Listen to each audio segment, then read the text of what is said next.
Desire on the beat.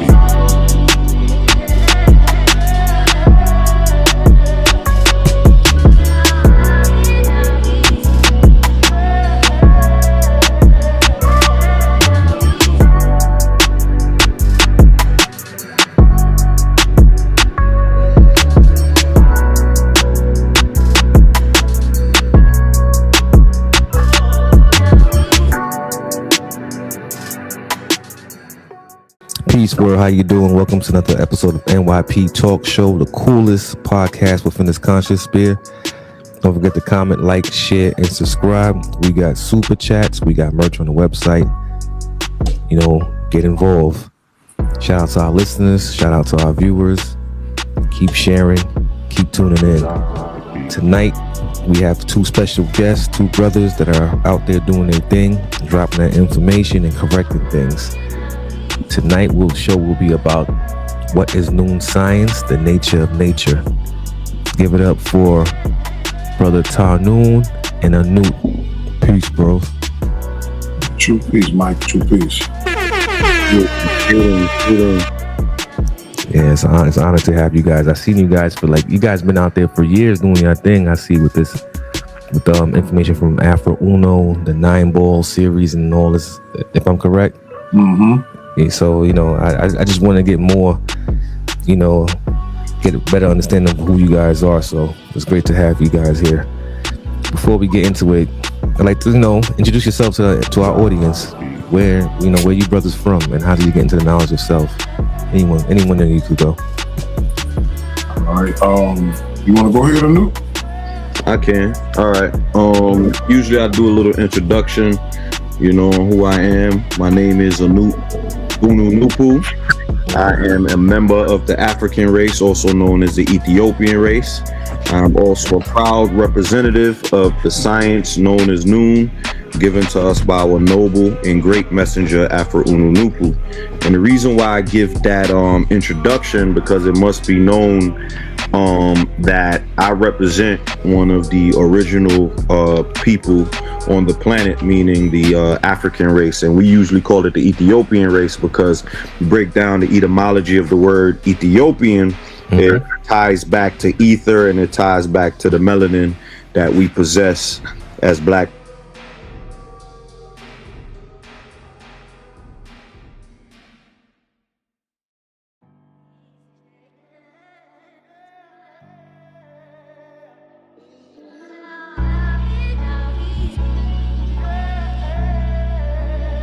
Desire on the beat.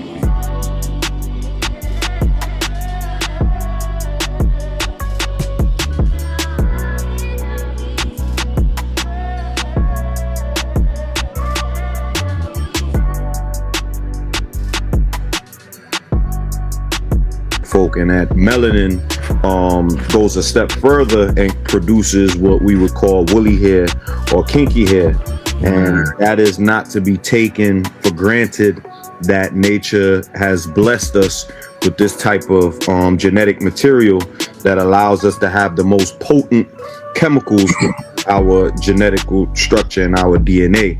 All right, so that's why the introduction to my name is very important, to let you know who and what it is that I represent.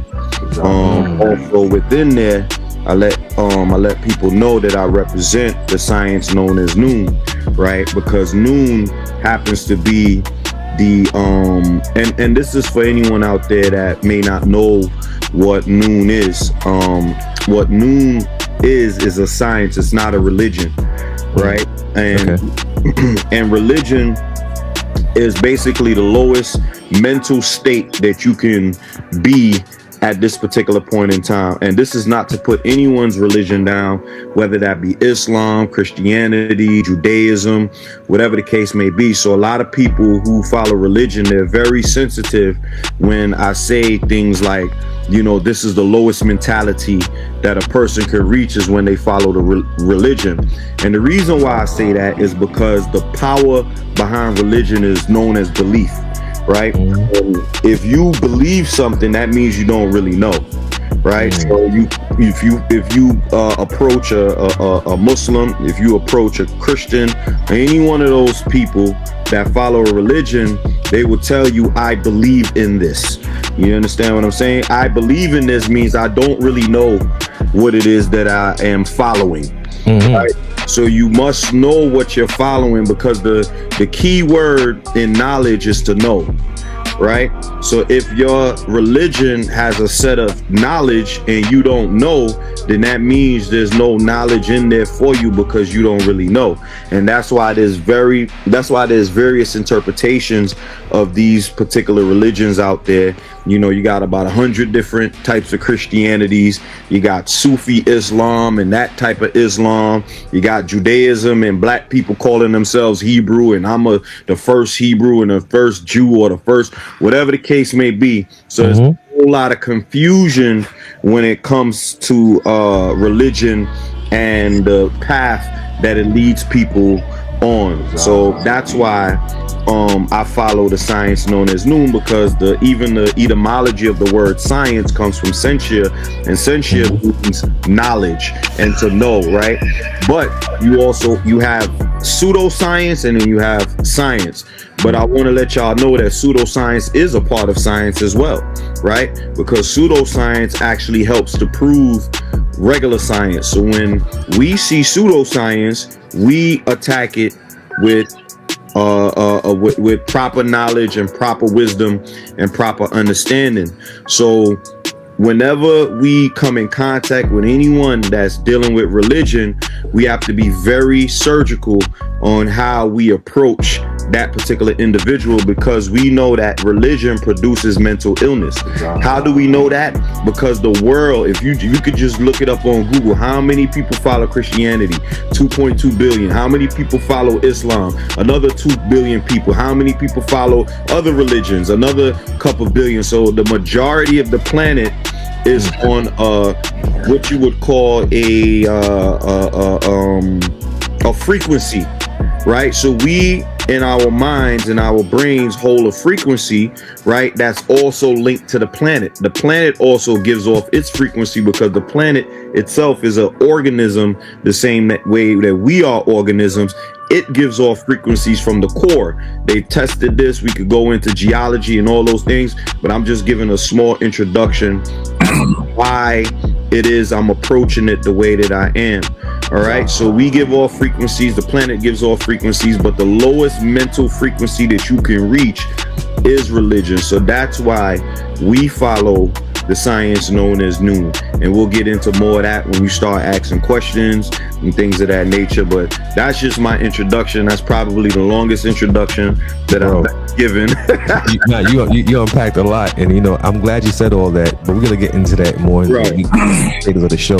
Where you originally from, brother? Let the people know. I was born in Guyana, in South America, a Caribbean. GC? Yeah. I was born in Guyana, yeah. I came here when I was very young, 7 years old, and I've been here ever since. I grew up in Brooklyn, grew up in Flatbush, Brooklyn. Hello. Eventually moved out of Brooklyn, probably about 18 years ago. Moved out of Brooklyn, yeah. And just I'm around. I don't want to tell people where I'm at, because sometimes you know what I'm saying. Yeah, I know. But I'm around, and I am in New York. But I pop up in various places if there's any type of pro-black events or anything like that. I pop out, let it be known. I'm always wearing my symbol. This is known as a Nahoos. All right, I'll explain a little bit more of that later on what this symbol represents. But yeah, I'm from New York. I came from Guyana when I was 7, and I'm not an FBA, unfortunately. I'm Haitian, bro. I was born here, but I'm Haitian. There's some things that I don't like about them, but I do, just to address anyone that's FBA, I do like the fact that you're identifying yourself. The only problem is, I don't like the fact that you're separating yourself. That is where I have the issue. Identifying yourself is perfectly fine. Yes, you're a foundational Black American. We respect you. We respect everything you got going on. You want your own flag. You want all these different things. Listen, do it all. But when it comes to the beast that we dealing with, we have to unite. regardless if you're FBA, regardless if I'm Guyanese American, regardless if you're Haitian American, whatever the case may be, we have to understand. That's why in the beginning I said I represent the Ethiopian race, which is the woolly haired race. Those that produce woolly hair, regardless of where you were born, regardless of how they cut the planet up into these countries and these pieces, and they colonize you and put you here and put you there, that woolly hair doesn't change wherever you're born. So an African is wherever an African is in his or her right mind, regardless if you want to be called African, Al-Kebalan, Kemet, I don't care. You understand? Hold on, we gotta give you your props, bro. The dude said, yo, it had to be said, because like I said, like you said, I respect the whole FBA movement, but I'm not with the division and infighting. Right. To the point when you trying to cast away others, because believe it or not, I always have this ideology: same hell, different devil. Mine just spoke French, yours spoke English, that's it, Spanish, but we all caught hell. That's right. I'm not trying to create no race war. This and that. I'm just putting it as it's written in history. We were oppressed. That's right. And why are we divided because of a flag or language or based on some, it's foolish, but it's not the show for that. We have a show for that. Right. And I just gotta, like I said, I love the fact that they put together a movement, regardless if you're, and they got another one called ADOS. I'm not against any of y'all. Identifying yourself and doing whatever it is you need to do to put that stronghold and that foothold in there. Like I said, it's just the divisive nature, and that's it. But I'm gonna allow Tar to, introduce himself. I felt like I took too much time. You good. Yo, Tar, you gotta do the same thing, Tar. Yeah, I mean, we do this a lot, man. We're trying to be very mindful of the time, but we know when we go somewhere for the first time, we want to be able to put so many sound bites out there, so when people come back, they can be like, okay, that's a great introduction. So yes, my name is Tar Kinu Nupu. I am a proud member of the Ethiopian woolly haired, kinky haired African race, and I am a Noone Boo, which is means cloud nine, and that represents the highest mentality, and also the primary creator of the black race and the universe by extension as well. Noone itself, one of the definitions that the great messenger from gave was that it means the nature of one nature, meaning it's the science of the one supreme being who is all space, matter, and time. And it has innumerable members and parts. And the part that most people fell away from and only have parts connection to is the gods in these different religions, because religion only goes back about 4,000 years old. And if you go back beyond 4,000 years old, religion rolls back into pantheism, which is the worship of many gods. And then there's another science called Sabaism, which is star worship or star honoring, and that is what gave birth to what you would call a Hebrew. The word Hebrew means star worshiper, or honoring the stars, because they the ones that created things first. And that went into John 1:1 when it says in the beginning was the word, but really in original terms, it's the stars are first.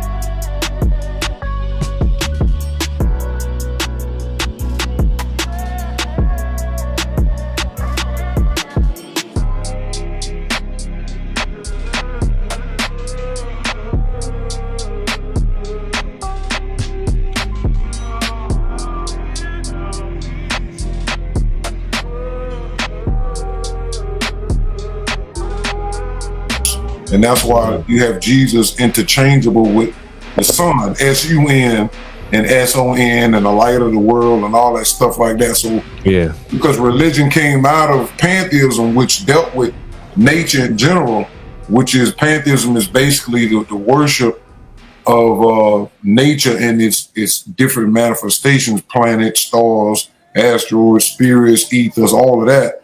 Religion became compacted, and religion is the secret clandestine worship of nature. in the form of these different deities that have been speckled around the world. And that is a mentality. So that was just that. As far as the information, I came in contact with the books through some of York writings, not knowing at the time, because I came in at 95. But the book that put me on the path to learning was the autobiography of Malcolm X in the winter of 1991. That's when I started. And then when the movie came out, Malcolm X, then that just set me on my path. I had a cousin, rest in peace, he gave me some of your older books that he got from somebody, but it's when he was an Ansar. He wasn't doing the Ansar then. And those books I kept for a little while. Then I went into the Nation Islam for a while. Then I went into Al-Islam for a couple of years. And then by 95, that's when I ran into one of York's bookstores. So when you say York, you say Dr. York for the listeners and viewers. Right, Dr. York, right, Malachi York. And got from those books, it just led me on the same experience you had. It was the pictures at first. It was, the different languages in there and things like that. And that's what drew me to it, was just the introduction of not seeing that prior, right? So that was positive. And as you went on, I think the book that did right along with my reasoning, because people, I think, give too much credit to a writer. They say, oh, this person's book woke me up. It wasn't that. The fact that your reasonability was there and common sense was able to spark and take from that and add on to it. But it was something in the book. It was 360 questions to ask a Sunni Muslim. The book was real thick. Yeah. And it was a question in there, and I still was a Sunni Muslim at the time. And I went to school with a friend of mine. I can't think of his name right now, but we was real good friends. I used to go to his house and we prayed at the same masjid and in the town that I live in. And so one of the questions was asked Muslims, do they worship the Kaaba? And they're gonna be confused. And when you look at the Kaaba, I had enough sense to know that was a stone building. I had enough knowledge about people prayed that direction. I prayed in that direction. And then you see people circling around it and all this stuff like that. And then you read some of the hadith. And I had read all the hadith. People was, saying Abraham built it. And they said one day they seen Muhammad kiss it. So they started kissing it. And then it just started going. So from that point, I was like, I don't know if I can answer that. Because I know I didn't. But I went to my friend of mine, his family, and they all prayed together. We all used to pray together. So I went to him because I felt he was more into it than I was. But see, he grew up, his parents and stuff was Muslim. So I asked him, and I said, do you worship the Kaaba? And he got stuck. And it was crazy because it was just like the question in the book. And he was like, what you mean? I said, do you worship the Kaaba? I said, let me put it like this. I said, if the Kaaba wasn't there in Mecca, would you still pray to that direction? And he was like, I don't know, man, probably not. That's when it clicked for me. And I always remember that because the person who answered that question was thrown. And to me, it showed me he didn't realize how much the Kaaba was in his mind as an idol, basically. That was the whole point there. And that's when I just slowly went on into just reading a lot of stuff that the books that he was putting out. But it was so much because I was real studious because it was other people who had went through various schools before I got there. And I used to read everybody's books. So even though I didn't know nothing about stuff prior to the Holy Tabernacle Ministry, that's when I came in. I still had access to other books and those religious schools he was dealing with. So I just read everything. And then plus I got to know 3 different people who had bookstores. And I used to go to all of these bookstores and just read and write and all that stuff. So eventually, after York get arrested later on, I had ended up about 2007. Somebody had contacted me because we was doing blog talk radio and all this stuff. He was still kicking the information, and still was like he was innocent and all of that. Because in America, because of the FBI, the CIA, and all this other stuff, it's easy for people who cosplay and to so-called trying to help a group of people, and then they get caught up. You can't really separate that kind of talk because the government's agencies is known for doing these things. So that's be the hardest thing. Why it's hard for people in cults, especially black people, to just be able to accept something is wrong, because the government 9 times out of 10 is involved in it some kind of way. You see what I'm saying? So anyway, I got hit in 2007 about these books called The Introduction to the Nature of Nature, and at the time that I was told that these some other books that York wrote, and so when I got a chance to go to New York and read the books, it had the same stuff in there, 9 ether, 6 ether, but then it was other things in there that was never spoken by York, like Nupu and Zupu and the Smack Circle. All those things was never in York's vocabulary. And so what I did was that my ex at the time had the Bible interpretation and the 9-ball books too. So I took a whole summer out in 2008, and I started from the Bible interpretation, and I read everything slow. Then the 9-balls that came out after the BIE in the late 60s, the 9-balls in the 70s, and then I read the nature books that came out like in the 90s and stuff like that. So I read everything, and I kept reading and reading. So from 2008 to 2010, and then Yorkman was putting out the actual fact books, and I was reading those, and I said, but I declared from my reasoning that the Bible interpretation, the 9-ball, the nature books made sense because they went together. They didn't deviate. Okay. Something is wrong, because the actual facts was still the classic York stuff all over the place. Aliens, this, that. It was just a whole bunch of stuff. And then I started writing York and questioning him, and he would never answer the stuff that I was coming to him in the nature books and the Bible, the 9-ball. And I used to post my letter response in our group that I put you in. So. Okay, so this is a few screenshots of the letters that Tar is referencing in the video. So this was posted January 28th, 2015. So these are all responses from York. And here he says, well, if that was funny, then how about this? Nature of Nature goes back to when we wore afros in the 1960s. Unu, that's the time of process hair. So he's trying to discredit Afro Unu to make it appear as if the word Afro stands for afros, and Unu that stands for oh no to the Afro, which is process hair. That's what he's trying to say. That's the same nonsense he's been saying for years, when Afro Unu explains in his own books what Afro Unu means. Here he says, has you checked to see which language the nature and nature inscribers speak? And of which tongue Nupu, Nu, Nupu, Zupu, Zupu, and Note were Sabaism as being a part of the science Noone? Sabaism. Now look back at Sabian, an extinct Semitic language once spoken as Saba, the Bible Sheba in southern Arabia, originally called Arubu, with Yoruba comes in. Check it out, don't blank me. So in fact, Nubic is a way of saying Nubian, a tongue spoken. So basically he doesn't know what Nupu, Nu, and Zupu or any of these, he doesn't know what none of these words mean, but he plagiarized it from Afro Unu's text. That's basically what's going on here. He said, I always say,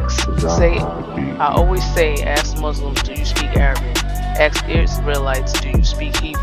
Ask Afro Unu what is being spoken, in fact, what's called Arabic.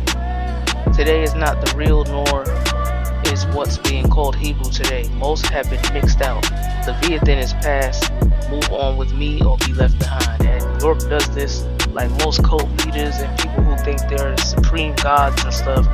This is no different than Christians saying get with Jesus or burn in hell. You must repent to Jesus or burn in hell. It's the same thing. So he says, the Sisters Indicator has all you are asking right now, and it's out as actual facts 1 to 360. Check them out. Black and Arabic, Aswad, Smoke in Arabic, Dakun, I guess that's what it says. So in fact, Samael is not black smoke, but the power of smell. Sun 3 Ether has a tail to the cipher. Jesus, Isa, Yeshua never existed until they prove it to you. Whatever. The whole point here is he doesn't know what none of these words mean. And then you can see the 3 Ether part. He took that from the nature books as well. Move forward. So here, this is a letter from 07. It says, I did get your letter and the 3 enclosed from large, very pretty. Now this and much more was sent to me by this good brother. I don't know if you're in touch with him. I did receive letters from your consort in London, doing well. I think people now know Haru Hotep is not with us, that's all, and that the guy in New York, Ali, saying he is my son, they also know he not now.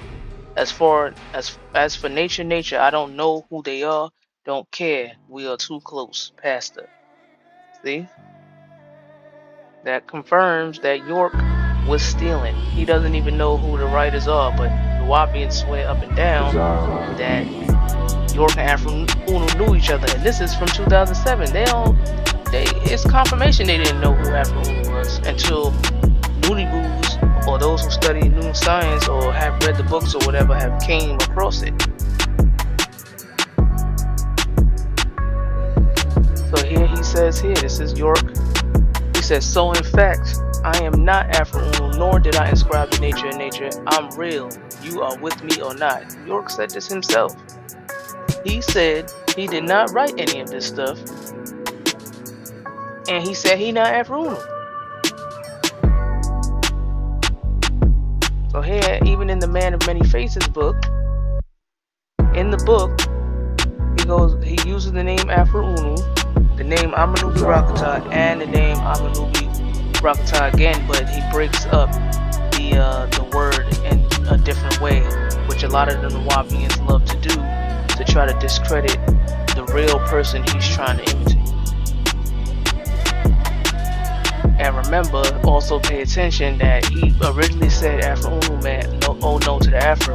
He never said it was a person. Then he starts to switch up his language because he's getting caught that there's really a person named Afro Uno. He just doesn't know who they are, and he doesn't know what the words in this man's books mean. That's it. So here he says, next thing they're gone. I ask why, and I'm told some lie, when in fact I am not the Amanubi of the BIA, which is the Bible Interpretations and Explanations book was written by Afro Uno, who went by Amanubi Rakata at the time. He said he's not that person, so why in these books written by York, you see Amanubi Rakata on there, or Afro Uno, or they like to spell it Afro Uno, just to be disrespectful, and to discredit the original writer. He said, I'm just a messenger sent to renew truth, that's all. He is head of Nawabu, one of the elders who guides my pen. And that proves that even York creating the cult Nawapians or Nawabians, that word was not something that he originally created. He got that from somewhere else, which was the Bible Interpretations and Explanations book, and then used that name and created a cult. So he's proving here that Afro Uno / Amanubi Rakata is the one whose books he's been reading and stealing from. But instead he says, guys, my pen. No, you stole it. He said, I am what people want me to be. I did not write BIAE or behind the non-ball, which is the non-ball, but he puts behind the non-ball just to confuse his followers. So he didn't write the non-ball books neither, which was just confirmed. You know, when Tar was saying he was reading the non-bulls and the BIAEs, and he was seeing the discrepancies in York's works in comparison to Afro Unu's works, so you can see that there's a different writer there. So then he says he only renewed it. No, you plagiarized it. You can't use the word renew to replace plagiarism. We got a couple of different groups that we battled in the Wapians for years. So from 2010, that's when I just stopped accepting that York got set up. And then I ran into victims and people who was on the case, and I got involved with all of that stuff. And that just we ended up creating a group, and we just started battling them hardcore back to back, until eventually we started trying to figure out who was Afro Unu.